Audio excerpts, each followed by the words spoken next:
Hi, my name is Olivia, and this is for my photo voice. I chose a small Montana community struggling for clean water. So, to begin, it is extremely important to the power community to keep striving to improve their current water system. The cost of maintaining the current system continues to rise substantially given the increasing amount of silt coming from the Muddy Creek.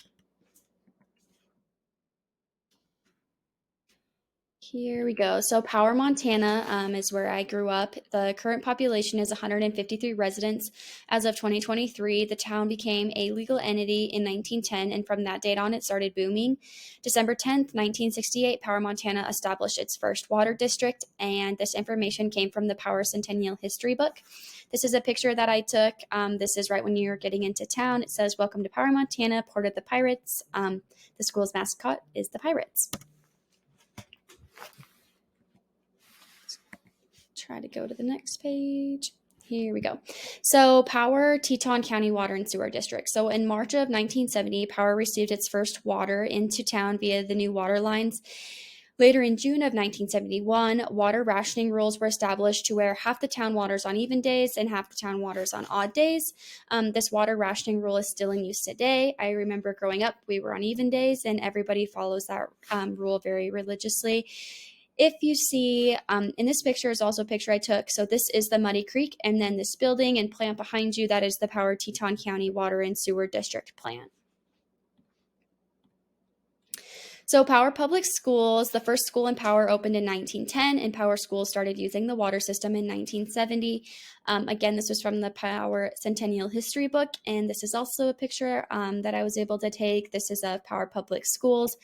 And for reference, this school has in one building daycare, pre-K, all the way up to 12th grade, all in one building.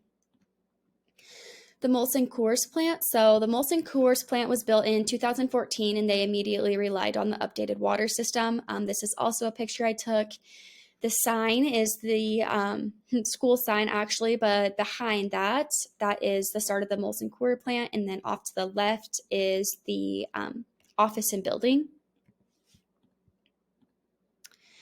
Local residents. So in February of 2003, the water district established its first rates. Water was $30, debt service was $31, sewer was $20 for a total of $71 per month for residents. And today, residents pay $156 total per month.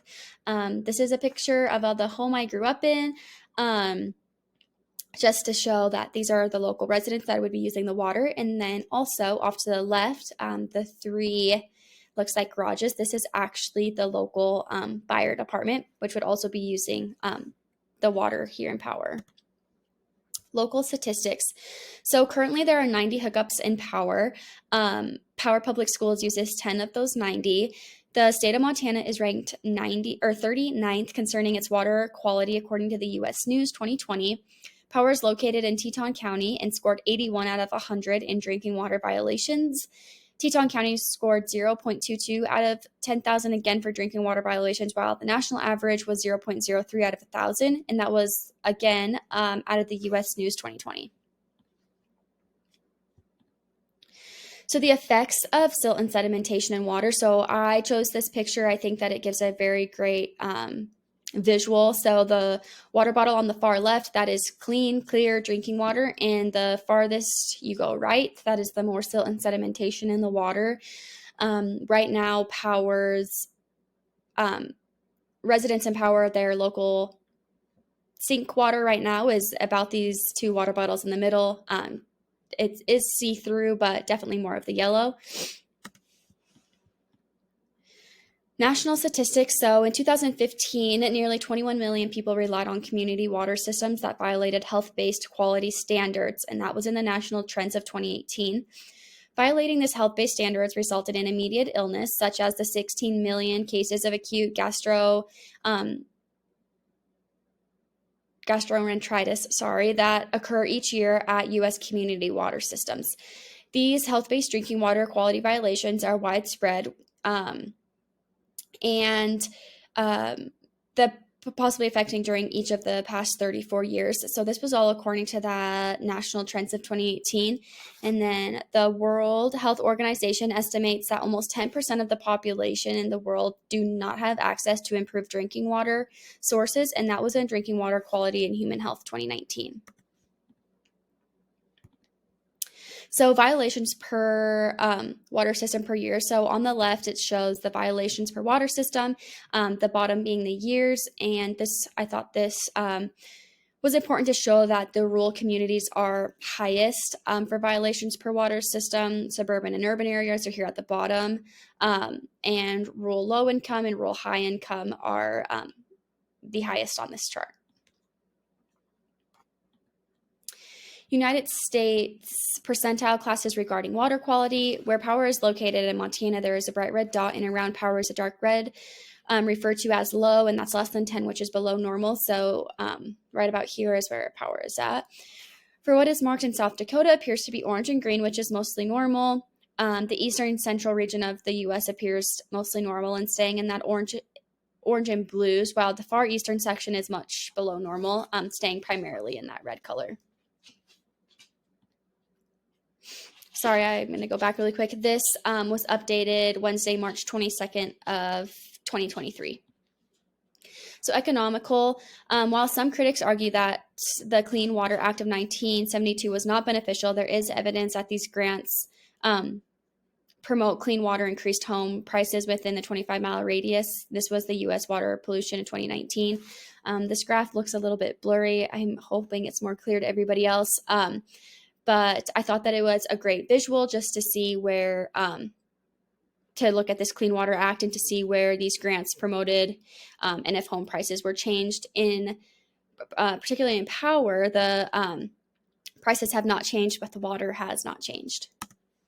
So what is being done? On the local level, a group was formed back in 2012 to study the increasing silt and sedimentation into the Muddy Creek. They continue to work off of grant money to improve the water for the Power Teton County Water District.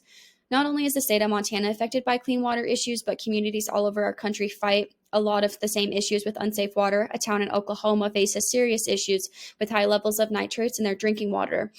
They were able to secure grants, federal funding, and loans to now have a safe and highly sophisticated clean water system, and that was in the Small Communities 2021. I chose that because I think it is important to note that water quality is not just by sedimentation or silt, but there are other effects, such as in Oklahoma where it was nitrates. What is being done nationally is there is a substantial development goals by the United Nations to ensure universal access to water and sanitation by 2030, and that was in Drinking Water Quality 2019 again.